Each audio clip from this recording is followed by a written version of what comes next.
Yo, what's up mga kagulay? So nandito tayo ngayon sa Adlaon, Cebu City, no?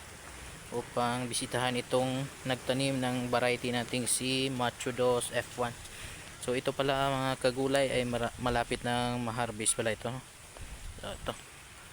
So napakalaki ng kanyang mga bunga, no? Tawag sa amin puso, no? Puso dito tawag sa amin. Yan. No? Malalaki ang ganyang bunga, no? Malapit na po itong ma-harvest. Ito.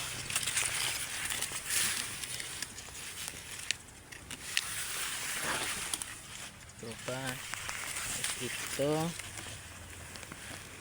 Ito pala yung Macho 2 F1 ng company S-Twist Seed, no?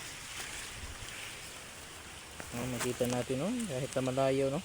So napakalaki talaga ng mga bunga, no? Yan, no? Tignan nyo.